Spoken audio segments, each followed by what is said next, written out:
Guys, दूसरे विश्व युद्ध के वक्त जापान कॉपी कैट प्रोडक्ट्स बनाने के लिए पूरी दुनिया में बदनाम था। जापान के टोक्यो में समुद्री तूफान की वजह से और भारी बारिश की वजह से बाढ़ का खतरा बना रहता है। गाइस, वो कहते हैं ना कि आम लोगों की तरह जिंदगी को काटना बेहद आसान है, पर कुछ अलग करने की राह बनाना सबसे मुश्किल।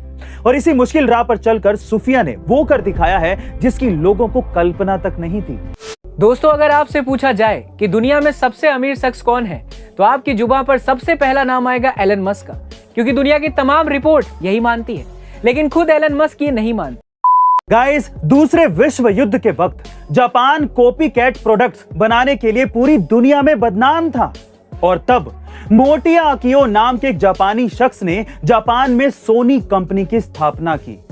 उनके लिए सोनी सिर्फ एक बिजनेस कंपनी ही नहीं थी, बल्कि एक मिशन था, जिसमें वो चाहते थे कि जापान को पूरी दुनिया में एक क्वालिटी प्रोडक्ट बनाने वाले देश का रुतबा मिले। क्योंकि मोटिया अकियो सोनी के जरिए दुनिया को बताना चाहते थे कि हम भी, यानी कि जापान भी अच्छे और असली प्रोडक्ट बना सकता है। गाइस, मोटिया अकियो ने सोनी को एक बिजनेस नहीं बल्कि एक मिशन बनाया, और आज पूरी दुनिया में सोनी का और जापान का असली प्रोडक्ट बनाने में डंका बजता है। जापान के टोक्यो में समुद्री तूफान की वजह से और भारी बारिश की वजह से बाढ़ का खतरा बना रहता है।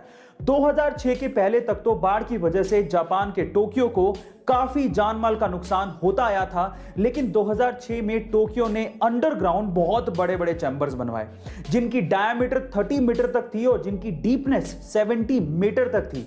ये चैम्बर्स एक्चुअली बाढ़ के पानी की निकासी के लिए बनाए गए थे, और 2006 के बाद से आज तक काफी बार इन चैम्बर्स ने टोक्यो को बाढ़ से बचाया है, और बाढ़ से होने वाले नुकसान में 90% तक कमी आई है। गाइस, वो कहते हैं ना कि आम लोगों की तरह जिंदगी को काटना बेहद आसान है, पर कुछ अलग करने की राह बनाना सबसे मुश्किल।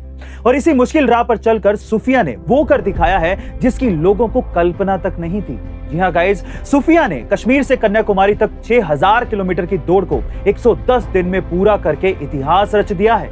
दरअसल 10 साल तक एयरपोर्ट पर नौकरी करने वाली सूफिया ने साल 2017 में नौकरी छोड़कर 4 महानगरों के बीच दौड़ लगाई थी। यही नहीं, मनाली से लेह तक करीब 480 किलोमीटर के रास्ते को भी 7 दिनों में पार कर चुकी हैं, और इसीलिए उन्हें अल्ट्रा रनर कहा जाता है। गाइस, सूफिया का कहना है कि मुश्किलें सिर्फ दिमाग में होती हैं, और आप अपने दृढ़ निश्चय से इन पर जीत हासिल कर सकते हैं। इसीलिए आप तय कीजिए कि आपको क्या करना है, वो आप कर दिखाएंगे। दोस्तों, अगर आपसे पूछा जाए कि दुनिया में सबसे अमीर शख्स कौन है, तो आपकी जुबान पर सबसे पहला नाम आएगा एलन मस्क का, क्योंकि दुनिया की तमाम रिपोर्ट यही मानती है, लेकिन खुद एलन मस्क ये नहीं मानते। जी हाँ, एलन मस्क का कहना है कि मेरी नजर में दुनिया के सबसे अमीर व्यक्ति कोई है तो वो है रूसी राष्ट्रपति व्लादिमीर पुतिन।